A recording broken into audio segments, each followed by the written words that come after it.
In nomine Patris, et Filii, Spiritus Sancti. Amen. Ave Maria, gratia plena, Dominus tecum, benedicta tu mulieribus, et benedictus fructus ventris tui, Iesus. Sancta Maria, Mater Dei, ora pro nobis peccatoribus, nunc et in hora mortis nostre. Amen. In nomine Patris, et Filii, et Spiritus Sancti. Amen. Brethren in Christ, laudetur Jesus Christus. In secula. This is Timothy Flanders with the Meaning of Catholic. You are listening to the Terror of Demons morning show, reclaiming traditional Catholic masculinity. Joined as always by Kennedy Hall. How you doing, brother? Living the dream. Actually, I am living the dream because it's beautiful weather, and churches are opening up soon, and there may or may not be ways to access Mass if you know somebody. So things are good. Excellent. We were blessed to have a Corpus Christi procession yesterday. Wonderful. That was wonderful. It's getting hotter in the Midwest. So do you guys have any restrictions as far as like, can you have a certain group walking around or to get it? Like, is there anything, or you just kind of just went and did it and there was no problem? I don't think so, because they had some kind of vaccine restriction. Like they were saying like, y'all don't have to wear a mask in a business anymore if you're vaccinated, but then we can't ask you if you're vaccinated or not. So then many people are still maxing. Many people are still masking. Yes. But it seems to be dying down. That's just fashionable. Less people. Yeah. So, but I don't actually know if there's any restrictions on. So you have no more mask mandate. Just you're supposed to honor system if you're not vaccinated. That's the idea. That is the idea. Oh. Yeah. So I bet you that's where we'll go. We'll be 4 or 5 months behind you. 4 or 5 months. God willing, I hope not. Our emergency powers are extended till December. Oh wow, man. Okay. Well, thank you very much, Marxist Freedom. Well, I was in Niagara last week filming for the Fatima Center, and my wife brought the kids and went to the falls while I was filming, and she saw the Maid of the Mist. You ever been to the Maid of the Mist on the falls? I think so. I've been to the falls years ago. Do you ever do the boat that goes around? I think so. Yeah, like goes behind the falls. Right? Yeah, that's it. And actually, it's funny. My buddy that was a producer at the Fatima Center, a longtime radio guy, he was the voice of the Maid of the Mist. So for years, he was just a recording because he does voiceover and stuff. So even the American one, because it's a shared enterprise between America and Canada there. And so there's 3 or 4 shows he's seen, like network shows, where they film at Niagara and he hears his voice in the background because the scene takes place on the Maid of the Mist, which is funny. But my wife was there and she's with the kids on the Canadian side, ghost town. Literally, I mean, Niagara Falls is a city that's pretty much tourist. It's an immoral city. So in some sense, it's good. Things have been closed, but on the human side of just wanting to have businesses, things have been bad. And but anyway, she's there on the Canadian side and there's nothing going on. And they've even upped the parking rate so people won't go. It's like $20 for 40 minutes parking, but so you won't go to the fall, so you won't congregate and spread, death. But she's on the water. 200 meters from her is a packed boat of Americans that are allowed to go from the Niagara Falls, New York side. So she takes a picture and she's like, guys, I can see you, like you're 200 meters away. It's just getting ridiculous. And but it's a good thing though. It's a very smart virus. It doesn't jump, right? Like it stays over there and then it doesn't come that 200 meters. So it's good. That's smart. Yeah. Very intelligent, the virus that we need to overcome. We need to outsmart this virus. So welcome to the second Sunday after Pentecost. So we have, yes. So once again, liturgythehome.com. Please support them. And a beautiful depiction here by Liturgy the Home, because we have the Corpus Christi procession going forward. Oh, yeah. On the top here as we move through these ferias. Yeah. We do have, today we have St. Robert Newminster. Tomorrow these are feasts that are not on the universal calendar. You can sometimes find them on the back of your missal. Mary, Mediatrix of all graces. Wednesday is St. Columba, great Irish monk saint. And we have these ferias depicted with Our Lady of St. Margaret of Scotland. Yes. And, of course, Sacred Heart of Jesus this Friday. The Liturgy of the Home people have good things happening to them, so I won't. They'll probably reveal, but Jeremiah's been calling me, and good things are happening. So praise be to God, because they deserve it, because they have the best. This is like honestly, I'm looking at this right now. It's on the other side of my computer. It's on our wall here, and it's just absolutely gorgeous. I can't tell you what it's like to come down and you look at this thing, and it's like having your own. It's almost like having your own little piece of stained glass church beauty in your home. It's remarkable. And and we're going to be featuring them in the next Catholic Home magazine. So stay tuned for that. So good things are happening with them. And speaking of St. Columba, 25 minutes down the road from me is St. Columban, the town. It's this little stretch here in Huron-Perth County, this weird. People say Canada's or America's a crypto-Catholic country. Canada legitimately, historically, was a very Catholic country around here. And down the road, we have St. Joseph's, which is named so because of a connection with St. Andre Bessette. And St. Columba is where all the Irish went. And there's St. Columba in Ontario. And so there's lots of little places around here with a strong Catholic history from the days of the Great Lakes missionaries and things like that. So St. Columba is an important one around here. Right on. Yeah. Excellent. Now, do you want to say anything about what you are doing, Kennedy? Oh, just stay tuned for Crusade Channel stuff. We have something coming soon. So I'll leave it at that as far as it goes. But again, people that would like to support, people have asked before, how can I support you? Whatever. I've never really done the Patreon thing, but I will be imploring people to charitably consider signing up for the Crusade Channel Internet Radio, which just from a perspective of Mike Church's vision of building the new Christendom is what he calls it, which I think is smart. He's got it set up. So there's ways you can set up your internet businesses so they're not going to be taken down. And there's certain places on earth that will allow you to do their servers and things like that there. Anyway, point is, he's got his set up. We're all worried about censorship. We're all worried about getting taken down. And his is as bulletproof as anything.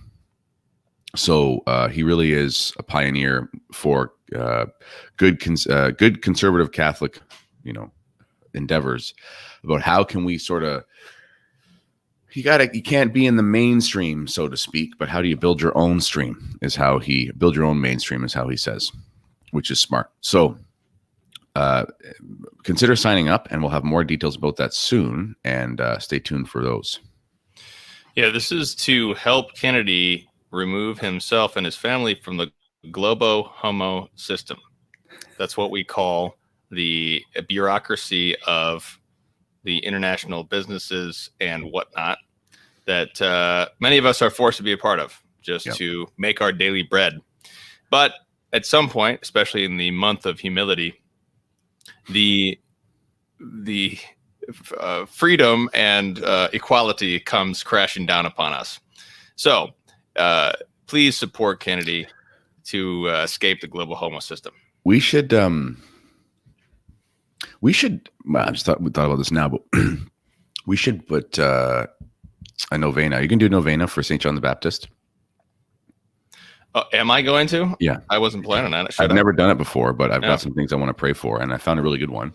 Okay. We should encourage our, our super fans here. Maybe we can post it or something like that. Let's see. So this I can do a countdown on Twitter. Oh yeah, that's a good idea. So we've got So that would start next week. 15th or whatever. Okay. Yeah. So what a great saint for this month. He defended marriage. Yeah, it's we've got some great liturgical, like we talked about St. Charles Loanga last week. That we've got some great saints. Yeah.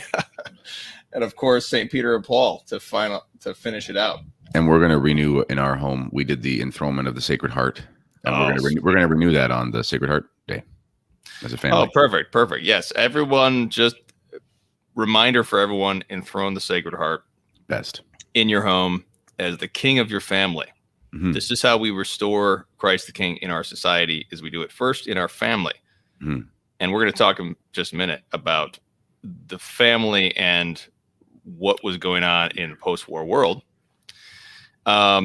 So Enthrone the Sacred Heart, it is a devotion. It is you saw months ago, I think, a few weeks ago, the plaque that we have, which is and you have the same one, Kennedy. Mm-hmm. Yep.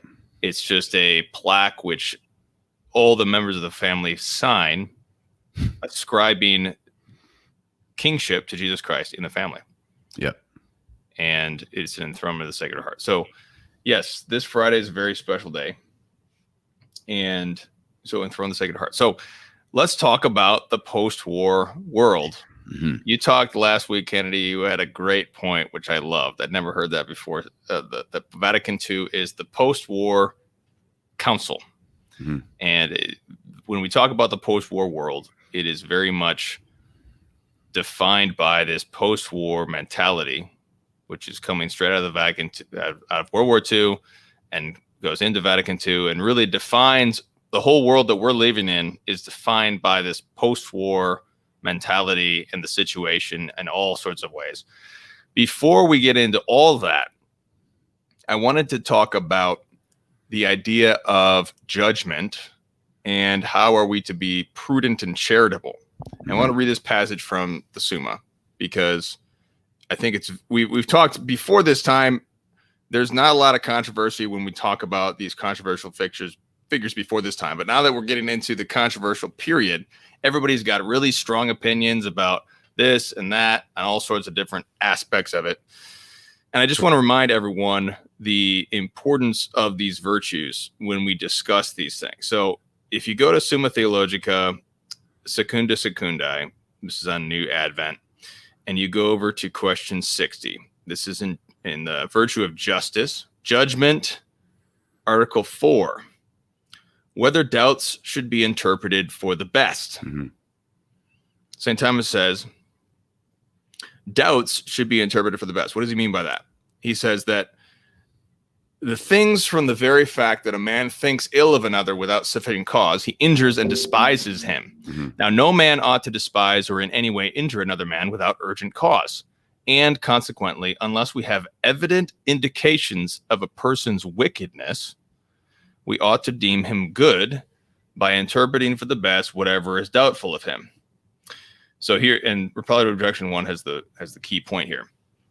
He who interprets doubtful matters for the best may happen to be deceived more often than not. Yet, it is better to err frequently through thinking well of a wicked man than to err less frequently through having an evil opinion of a good man, because in the latter case, an injury is inflicted, but not in the former. So St. Thomas is making mention of doubtful matters. So what we mean by doubtful matters is we're talking about something where we know someone did X, Y, Z in this date, in this circumstance, and we're not exactly sure what his intention was. We're not exactly sure what he knew. We're not exactly sure who advised him. All we know is his action resulted, or at least correlated with, all these bad things. And so St. Thomas says, unless we have evident indications of a person's wickedness, we must interpret this action for the best. Meaning, this person, like we talked about Pius XI. Well, Pius XI made some bad decisions, arguably. And so to interpret those to the best is saying, well, he probably had bad counselors. He was misinformed. He condemned Padre Pio. He did that because Padre Pio had enemies in the Vatican, and these enemies lied about Padre Pio to Pius XI. Pius XI believed those lies inadvertently. Even he, with the best intentions, he was trying his best. As a pope, you have a massive bureaucracy of people that you rely on to try to make decisions. And so if any clique of those people are enemies of a particular, and there's tons of enemies, that's always been the case. So we've always had dealings with all these politicking in the Vatican. So you're always going to have this issue. But people sin, the sin of rash judgment. This is the sin of rash judgment, right. Which is when we take a doubtful matter, which we don't have evidence. We don't have evident indications of a person's wickedness. And then we take that and we interpret it for the worst. We say, well, this person must have been a heretic, modernist, whatever, Freemason, XYZ, because he was thinking this way, or he said this thing, or whatever. And we don't have evidence. So let me give an example. Bunini is a good example of this, because until recently, we did not have very strong evidence of his wickedness. We just had a lot of bad things that looked really bad.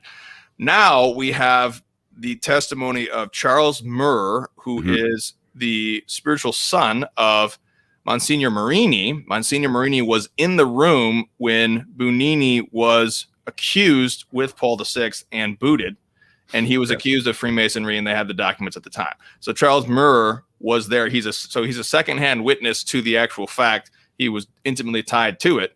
So we have pretty evident, indication here of a person's wickedness. So now we're going to say, Bunini, you were probably a Freemason based on this evidence. So, okay, now we can interpret this as best we can according to truth. So we're not going to just give him, the benefit of the doubt as much as we can here. But for others, we can give them further benefit of the doubt because we don't have total evidence. So what I mean by that, what this gets into is when we talk about John the 23rd, Paul VI, John Paul II, and we also talk about Lefebvre, because we want to have, Kennedy, you've expressed, you don't want anyone to judge Lefebvre who has not read the biography and, the works of Davies and various things. But to be fair, we should also say the same about John Paul II, Paul VI, all these other actors who may or may not have been acting out of wickedness or whatnot, because people accuse these men of being wicked and whatnot. But we should always keep to this charitable and truthful judgment, where if we don't have this evidence, then we should be using the judgment of charity towards them and interpreting the best we can synthetically. So, Kennedy, what's your thoughts? Yep, that's you have to do that. And the key term there is evident. You said, if you don't have something that basically can, you're never going to have definitive proof. Sometimes you will, but it's very rare you're going to have definitive smoking gun proof about someone's actions and activities, especially if they're hidden. Maybe if you worked in an organization where you're pretty certain so-and-so was on the take or something like that, you might never know for sure. So you have to do your best to, I talked to a priest about this. You have to do your best when you're trying to navigate your way ethically through, let's say, a conspicuous situation where you think that maybe you're involved with somebody who's, into some bad activities.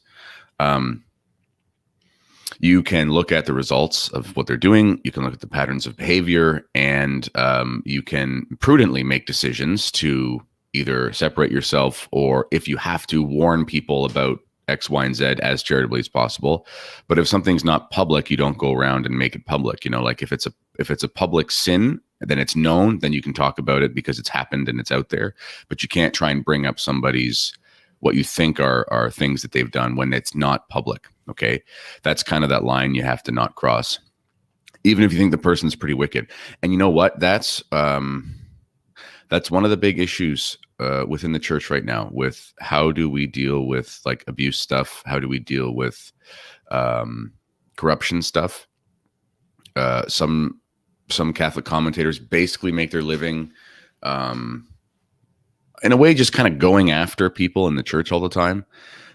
Because on the one hand, sure, there's been some big Ted McCarrick type stuff where it's clearly out in the open and it's become a public thing. So it's public. You can talk about it. It's happened. It's not in secret. The right channels have shown the right things.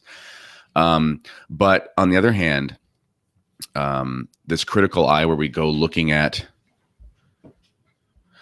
I just think it's made an unhealthy situation. It's kind of off topic a little bit, but I worry that, and people probably know which organization I'm talking about, but I'm not trying to start one of those trad wars or anything. I'm just saying the mentality that it's almost a tabloid mentality. We have to avoid that. I think that's kind of the best way to look at it, is we have a tabloid mentality in our culture of, what's so-and-so getting married, what, and that sort of thing. And the problem is that as Catholics, the moral fiber of someone is important. But at the same time, we can't be pharisaical and say they've made mistakes, therefore they can't be trusted. Well, then when none of us could be trusted. So the balance there is interpret as best as you can. And if I could give a little piece of advice, one thing that's so tiresome dealing with not just trads, but just Catholics that are trying to look at things with a critical eye is the negativity. It doesn't, if you're constantly not giving the benefit of the doubt because you don't trust anyone for any reason, that's an error as well, because it's bad for your soul eventually, because even Father Ripperger has a nice sermon about this, or a conference, I guess, about, like, I think it's called The Spiritual Effects of Negative Thinking, or something like that. And if you're constantly viewing every man as a potential psyop, double agent, trying to screw you over sort of thing, it might be true 70% of the time, but that 30% of the time when you're wrong, it just contributes to a big negativity, which is bad. I've been trying to navigate that recently, because one of the things that I have to comment a lot on basically are politics and how they intersect with the church, and but I'll become more and more as I do the Crusade Channel stuff.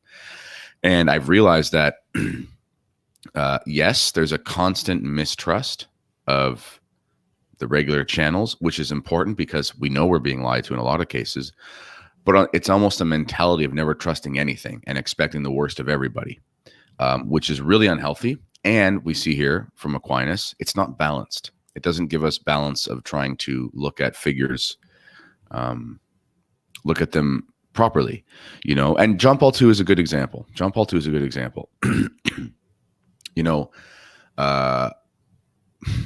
You can't interpret Assisi as a good event, but that doesn't mean you can't rejoice in the fact that some people say, I fell in love with the rosary because I heard a story about JP2 praying somewhere.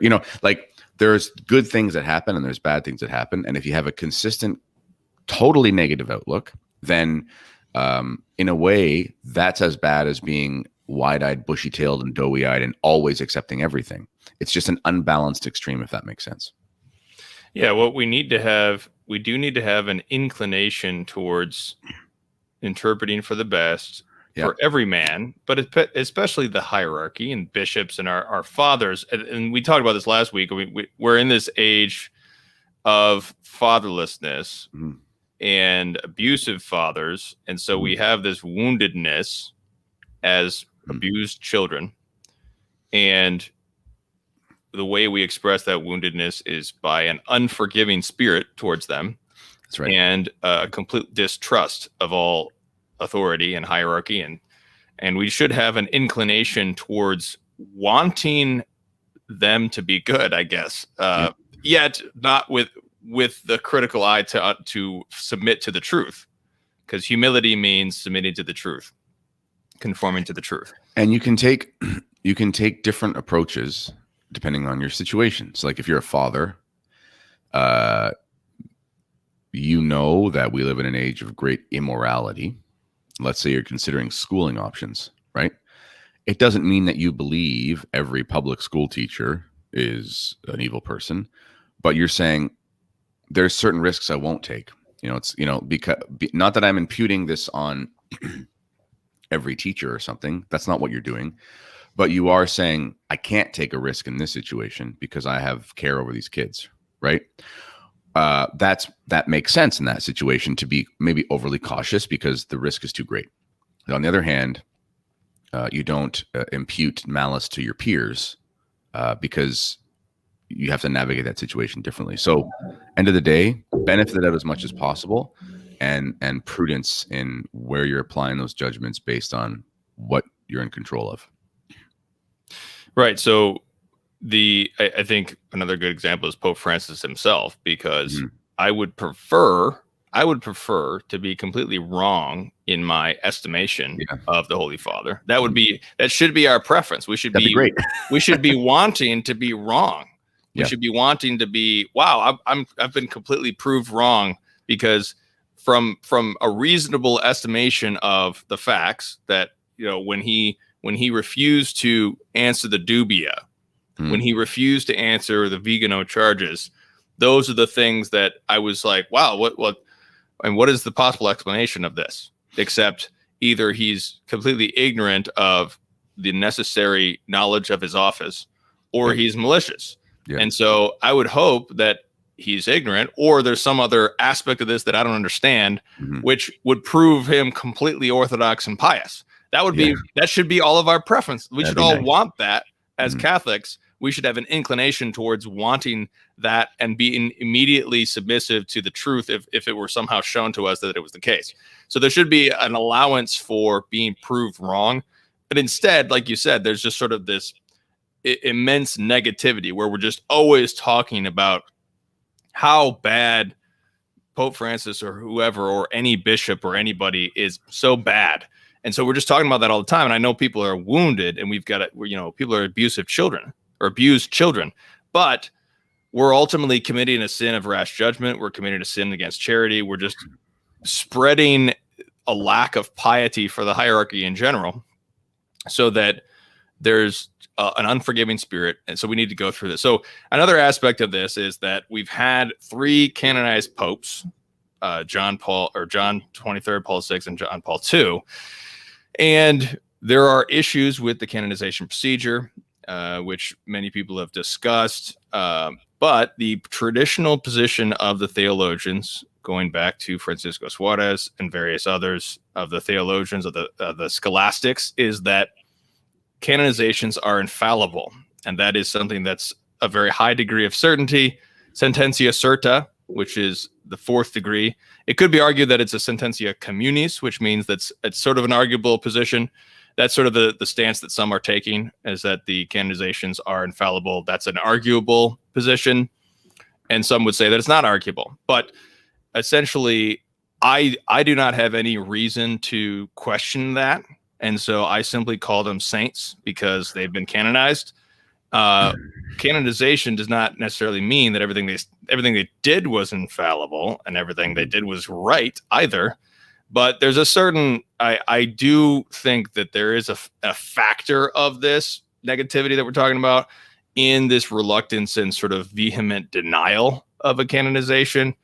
So I'm just going to call them all saints. You know, you're not required to call them saints. You're not required to pay them cultus or pay them particular veneration, or you have a devotion to them or anything like that. But I think that we run into problems if people just sort of shoot at the hip with this type of theology, and with when we're talking about things that have been passed down from our fathers. If we want to be traditional, we should be pious towards the traditions of our fathers, which include a very strong affirmation of the infallibility of canonizations. You know, it would be interesting to talk about this because you're right. It's hard to, like, I should clarify too. When we say somebody's a saint, obviously we mean they're in heaven. So from a practical perspective, unless a pope dies, let's say Paul VI, even, who is the easiest pope to find objectionable things with overall, let's say. I mean, it's just, you know, if we're being honest, okay, that was wasn't a very fruitful time, let's call it. If you die with the sacraments, and you have literally billions of people praying for you, it's likely that you're going to go to heaven. Like, let's just be honest about that. Even if you die pretty wicked, but you had the sacraments and were in purgatory, I mean, the amount of rosaries and the amount of things, the amount of masses done for you are legitimately done. And that's just kind of a practical matter. So that's easy to understand. Okay. But Peter Kwasniewski, I have no theological opinion. Well, I have no issue accepting the objective reality of someone having died with the sacraments and then that person being in heaven based on being released from purgatory because of prayers. That makes sense to me. So as far as calling anyone a saint who dies with the sacraments in the technical term, I have no problem with that, as long as, you know, there's reason for that. However, as far as, Peter Kwasniewski has an article, and I don't understand it. I haven't read it all the way through, and I don't have the theological acumen that he does. And he says why we need not and should not call Paul VI a saint. And again, he'd be an interesting guy to talk to, because his opinion is different than other people who have respectable opinions on it. And I think he's probably arguing that it's in the realm of Scientism communities. That would be probably how he would have to do it. But he'd be interesting to talk to, just to figure out what he means by that and have him elaborate. And because that's something that I don't understand enough. But from the perspective of benefit of the doubt, as you said,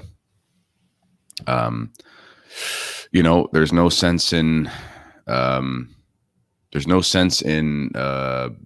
unnecessarily bursting somebody's bubble just to be mean or just to be silly or cause friction. But at the same time, there's no obligation for anyone to have a devotion to any saint. John Paul II, for some people, is very important, and that's great. And if that is a positive thing, I'm happy. But he's different strokes for different folks, and I have devotions to different saints. So we don't need to concern ourselves with it too much. Although I do understand where Kwasniewski is coming from a little bit in reading his article, just a bit though, as far as does it get to the point where the cultus, let's say, to a saint is harmful to the faithful insofar as maybe the bad aspects are exalted as the reason why somebody's canonized?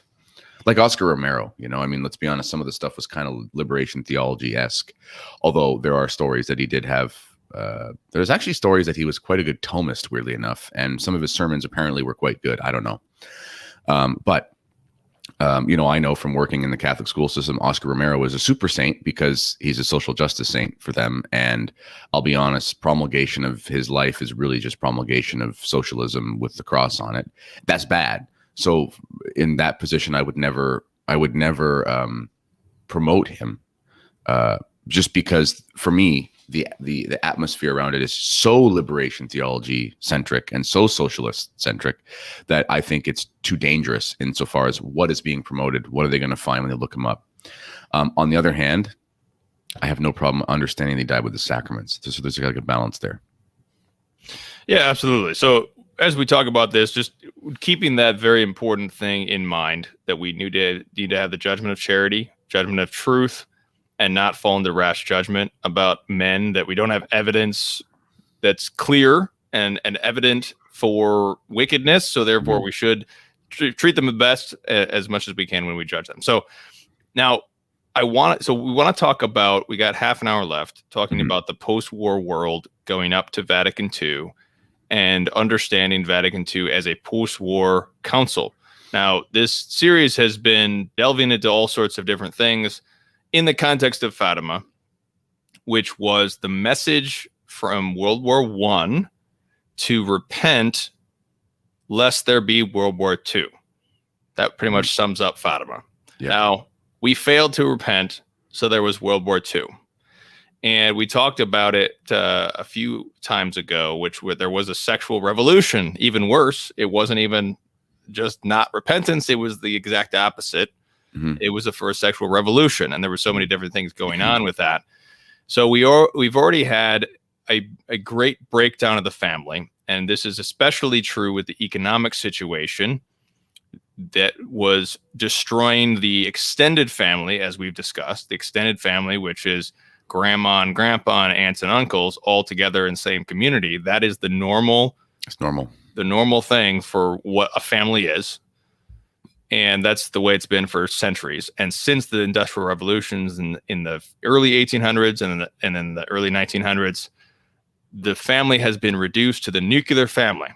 And then the first big fatherless crisis was actually happening in the early 1800s, where there was, because of this economic shift, you're already having fathers having to work outside the home, because believe it or not, the fathers, what we talk about women staying in home, but the fathers also, we talked about the economy being the law of the home. And the whole thing being a part of the home, father, mother, children, they're all working in the field together, or they're working in their craft together, or they're all intimately tied. You know, the father has to go down the street to his shop, something like that. He walks there. You know, that's not outside the home. Still, relative to what we have to do to go outside the home to work as fathers. You know, the fathers who went outside the home in years past did not really, they just down the street, you know. So this is the situation that we're in. So we're already having a fatherless crisis in the 19th century, especially. We have the breakdown of marriage as an economic institution. This is where marriage is losing its economic value because the man and the woman are not as much marrying and working together as an economic unit. Mm-hmm. So the mother is not as much involved in the economy anymore, even though she's always been the mother, the mistress of the home, the law of the home. But this breakdown is happening, and the father is outside the home, and then then we have the drunkenness and the promiscuity happening, and the divorce starts to becoming more and more prominent in the late 19th century. We're talking end of the Civil War in the Americas. So 1860s, 1870s, 1890s, Leo XIII writes Arcanum to address the marriage situation. I think that's 1890, if I recall. So this situation's already spiraling and having all these issues. This is when Our Lady of Fatima comes during this issue. And then the first sexual revolution just completely continues to destroy the family. You know what's funny about Arcanum? It's about marriage, but it's one of the best documents used to prove the traditional doctrine of creation. Because Leo XIII starts it off at one point saying something like, you know, we profess what no one can deny, that on the sixth day, you know, just talking about, because he was talking about the primordial relationship of marriage and Adam and Eve. I just sent you an article in the chat, though. Perhaps you can share it with people. It's the best article I've ever read. I read it 3 or 4 years ago. It's called A Father's Presence in the Home. And the author, John A. Cuttleback, I don't know who it is, but it's from Christendom College, their magazine they have. And it goes through the history of the household using Aristotelian things. And it's a really good article. And it talks about there never was a separation. You know, the closest we have today is something like farm, you know, the people who own farms where, dad works a lot, but he's home all the time. And just knowing that he's there, even though he's out in the field, he's there. And it's a big difference. So that used to be common for every industry. You could be a blacksmith. Some people today, perhaps if they own a business like a restaurant and they kind of live in the house and the front is the restaurant, that's rare nowadays. But that's a whole other topic. But that's been a big issue with urban planning and the way cities have been set up with the car and things. And it's really destroyed the relationship of fathers in the home. So, but that's a big part of the faith. Right. So we have all this breakdown in the family situation. And this is even before divorce becomes really what it is today. Yep. I mean, divorce is becoming more prominent, but it's still pretty minor. Mm-hmm. I mean, even in the 1940s and 50s, most Protestant families in the United States and in the world are still shunning divorce. Yeah. Divorce is still a shameful thing at this point. Now, but I want to introduce here a much more insidious infiltration of the family that happens in 1946. We already had the scientism of psychology. Yes. That's already been prominent since Sigmund Freud in the late 19th century, coming in the 20th century. The 1920s sexual revolution is very much Freudian, which is the scientism that one must let go of one's emotions and just let it all hang out and just do what you feel. And that's what's psychologically healthy. That's what the psychologists are saying. But this is a scientism because scientism is the use of physical sciences to achieve a philosophical end. That's how I define it. That's good. At least in my book. So the scientism is basically just using something that we can observe this, but then we're going to make some philosophical conclusion by that, which is jumping the gun on what you're even doing. So the scientism, there's a very, very influential Freudian scientism that comes out in 1946, which creates a fatherlessness that is very insidious. And this, what am I talking about? I'm talking about Benjamin Spock's Dr. Spock. The Common Sense Book of Baby and Child Care, 1946. This has been a bestseller ever since. And this book says that it is unhealthy to discipline a child. Really? It is unhealthy. Yes. It is unhealthy. News to me. Psychologically unhealthy to discipline a child. What we need to do is just let the children have what they want. And when they feel something, this is the Freudian idea. The Freudian idea is you feel something, you should just get it, because otherwise you're going to have repression, and you're going to feel bad. You're going to have guilt and all this bad stuff that feels, you know what, that feels all that bad. is, if you think about it, is you should sin, because otherwise you'll sin more. That's basically all that it's saying. You should sin, otherwise you'll have a conscience. It's kind of like exactly. So Common Sense Book of Baby and Child Care. This became a massive bestseller. This is 1946. Massive bestseller. Mm-hmm. And this is what guided the so-called greatest generation's parenting. That's right. They did not discipline their children because they believed in Dr. Spock. So this is the scientism of this false psychology, so this is a very, very insidious fatherlessness, because we could even have a father that was inside the home. He was faithful to his wife. He was making the bread for the children and everything like that. But if he believed in Dr. Spock, he is becoming a de facto fatherless household. He's removing his fatherly discipline from the household. And then you know who's supposed to raise your kids, because this is the thing. You obviously know that they're misbehaving. Like, duh, you see it and you go, my kid's ungrateful and spoiled and whatever. Then you go to the schools and say, well, why aren't you teaching them this? Like, you should be learning everything you need to learn at the schools. And in my research for my Illuminati book, A Desire to Have Public Education was a novel idea by basically Adam Weishaupt, who started the Illuminism philosophy. And it was basically, he was a Rousseauian. He was basically the noble savage, which goes in line with Dr. Spock's idea of don't discipline them, let them just flourish and let them be, that sort of thing. And then the schools would be there to teach them everything they need to know, which is a dangerous combination. Yes. That's a big myth, the greatest generation, because look at the history books about the brothels during World War I in France. They were empty because the men that were at war were generally moral. And then look at the accounts of the brothels during World War II, and it was the busiest golden age for French prostitution in history. Those were the men that were over there. Now, obviously, there were tons of acts of heroism. This is, again, benefit of the doubt. On the one hand, for example, like talking about the American Revolution, clearly it wasn't justified in the sense of Catholic just war theory. But you can look at the magnanimity of the various players that were in the you can look at the founders, you can look at people who did certain things and say, well, that guy was heroic in that situation. I mean, he was a man of courage. There's nothing wrong with admitting that. World War II is very similar. It wasn't black and white. We've talked about this at length. We don't do that here. Definitely that generation had a level of stick-to-itiveness, and I kind of look at it like they almost were, that generation, 1940s, 1930s, 1940s. I mean, they were born in the early 1900s.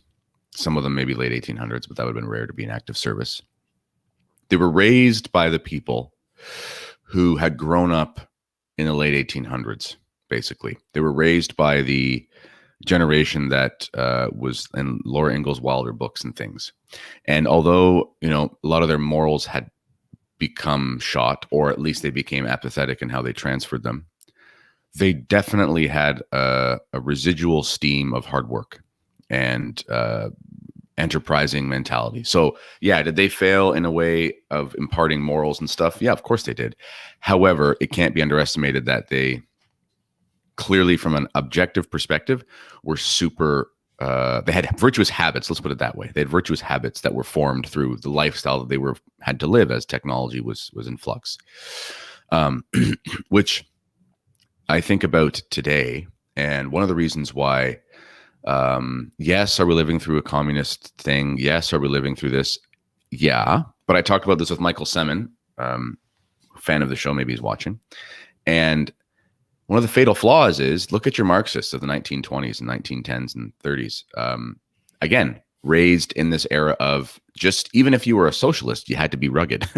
Even if you couldn't be an SJW with, you know, purple hair who could never do a push-up. If you were a Marxist, you were wrong, but you were still personally very well formed in hard work, etc., because that was necessary just to be a citizen. That's not necessary anymore. So it's this double-edged sword where, do we have a moral decay that's unprecedented? We do. But, you know, these globalists, these George Soros types, that generation who has raised this world of debauchery and stuff, on the flip side, there's no way that they're going to get their peons, their pylons, to do anything, because they've raised them without virtue, but they also have no virtue and they have no morals. So, you know, today's Marxists are not your grandma's Marxists. They might be messed up and think wrong things and want bad things to happen. But Justin Trudeau is a perfect example of it. He's as insane. I mean, if you actually look at him, he's as insane morally as any leader that any country has ever had. He likes Stalin. He likes Castro. He likes those guys. But if you were to say, here, pick up a rifle and go lead a battalion or something like that, which in fairness, guys like Stalin and Castro would have done personally as their own convictions, there's no way he's going to do that. He would pee his pants. He wouldn't know what to do. Yes. So it's an interesting, I think we're at the end, in a sense, of that experiment, because just objectively, demographically, that generation, the Nancy Pelosi's and so forth, they're just dying, and they've degraded people's morals so hard that it's going to be rough for the next little while, because things will devolve still, but there's no chance that they'll be able to build anything out of it because they don't have the skills. Yeah, what we saw last summer. Last summer was the summer of love, which is a bunch of 20-year-olds burning things. And what we see there, I think, is the same thing that they saw in the 1960s. They saw the fruit of Dr. Spock. They saw the fruit of when fathers don't discipline their children. They don't teach them hard work. They don't teach them virtue. They're afraid to give them corporal punishment when necessary. That's unhealthy. Well, that's what happens. You don't have any sort of virtue. You're just spoiled. You know, Kennedy and I both have 4 children, and we know what it's like when a child gets in a mentality of being spoiled. You know, it's not good. And this is what we saw. So the 1960s, the generation of the 1960s and the upheaval, is a result of the greatest generations failing to discipline their children as a great degree. Obviously, there's all these other factors that we'll talk about, but this is a huge factor right here. Now, you just pointed out, and we're just not even going to be able to get to all the other important things that are going into 40s and 50s this week. But another important factor is the economy of effeminacy. Mm-hmm. We live currently in an even worse economy of effeminacy, but in the 1950s, there was born the economy of effeminacy. What I mean by that is that before this time, like you just said, Kennedy, people had to work hard. They had to work hard to do things. Even in, the early 1920s, if you were a Marxist, you had to get your rifle and lead a battalion. Mm-hmm. But now if you're a Marxist, you can go and burn stuff. Yeah. And you'll be protected by the police. Yeah. And so the economy of effeminacy is when there is the technology and the economy has quote unquote developed to the point where everything is going towards an infinite increase in comforts and pleasures. Right. That's right. It's all about providing more comfort and more pleasure and less suffering, less hard work, more machines doing everything for you, more, putting your feet up and drinking a martini where, well, everything does itself. And that is the economy of effeminacy, because it's creating a generation who is not only not disciplined by their fathers, but is expecting the world. They're expecting the world to just give everything to them. Yeah. Instead of actually doing the hard work. And this is what, like I said, this is what we saw in the last year. This is what people today even think. They think that the government should just give them everything. And, if there's a problem in the society, that it's the government's problem. If we have a problem in society, that the government should fix it. There are limits to how much the government can even do to help things, even if I don't know what people. I honestly don't know what. This is the economy of effeminacy. It is. Like I mean, everyone knows I'm living in Ontario through the weirdest, not worst, but weirdest lockdown stuff. But it's really, people, the liberals, leftists, and lots of the conservatives who were just conservative financially, but really were just immoral and whatever. Constantly clamoring for the government to do more. And it's like, what do you want them to come and wipe your nose? Do you? Maybe they do. I there's a certain point where I don't know what. And Mike Chernovich, I know he's controversial, but he had some tweet a while ago, and he made a really interesting analysis, because it is pitiable what's happening. I feel really bad for the children. I really, really feel bad for the kids. It's very strange. I don't mean this in a judgmental sense, but we go to public parks and things like that, and obviously kids are kids, but it's so. I was talking about this with my friends and family the other day about, we kind of missed the 90s. We're like, oh, I missed the 90s. I know it wasn't perfect, but I just think even then there was still this idea that you could walk around the neighborhood for one, knock on the door, hey, can Jimmy come out and play? That never happens anymore. Unless you happen to be friends as families with somebody down the street, and it's already, you already are personal friends. And yeah, there were risks, because there's always risks, but it was known that, hey, everyone has a standard of not having certain TV shows on at certain times in the day. Everyone has a standard that kids shouldn't play violent video games. Everyone, that was just basic. Everyone has a standard of manners and please and thank you and whatever. And that's gone. That's completely gone. And you see that when you're at parks with kids. My kids are, 5, 4, 3, and 2 next month.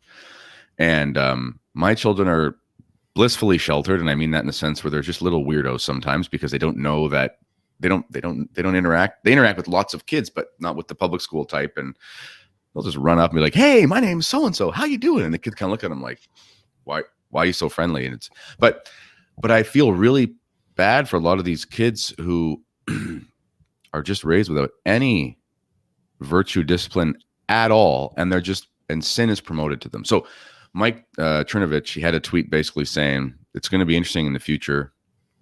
You're going to have 2 types of children that are going to grow up into adults. You're going to have basically the Christian.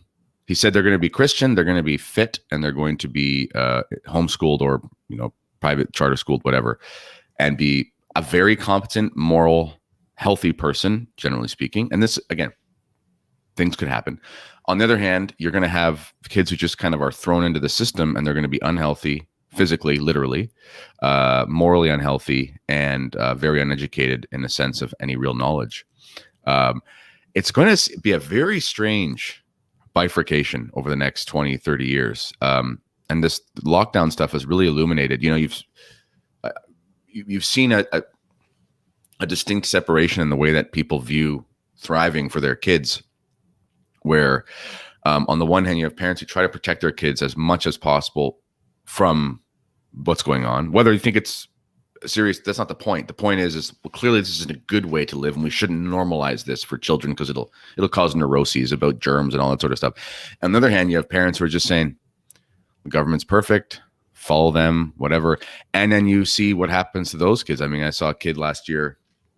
My kids were at the park, and this poor little girl, my kids were running up to say hello and stay 6 feet back. Have you heard of coronavirus? And my kids didn't know what that word was.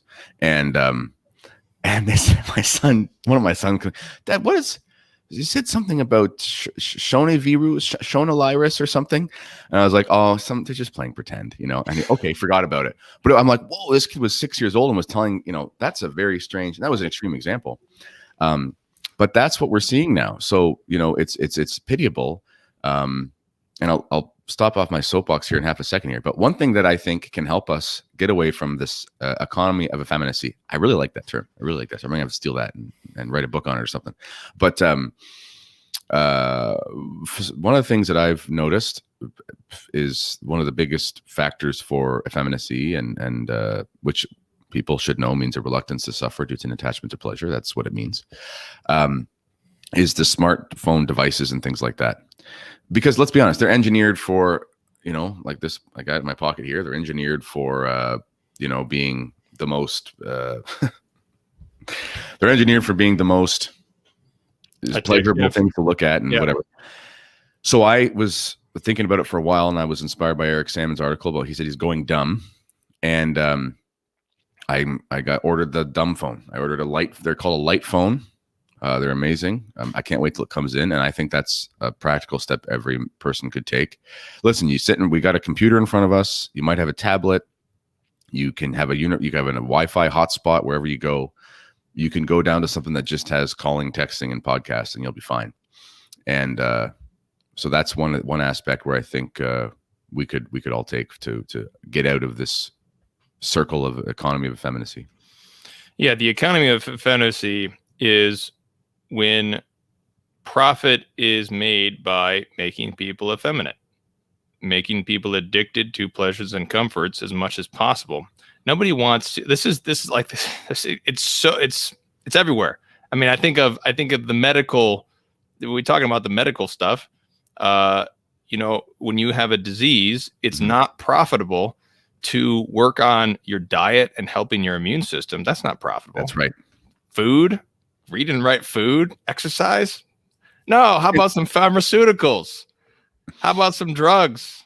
Put yourself on some drugs. There we go. That's how we can make some money. So the economy of effeminacy is where there's so much, and this is especially in the 1950s, is when this really starts to really get going, because that's when you have the invention of the programmable device that programs your mind inside your home, aka the television. Television programs your brain inside the home, which is just a device of effeminacy, basically. It becomes that way. You know, you can watch a moderate amount of television and movies if you're moderated, but they're trying to, as the invention continues, as it continues and continues, it's just trying to create a more and more of an addiction to the screen, an addiction to pleasure, an addiction to just sitting on the couch and watching propaganda, binging. So this is the economy of effeminacy. So we have much more to talk about the 1940s and 50s. We should quickly link it to Fatima, though. Yes, because this is Fatima.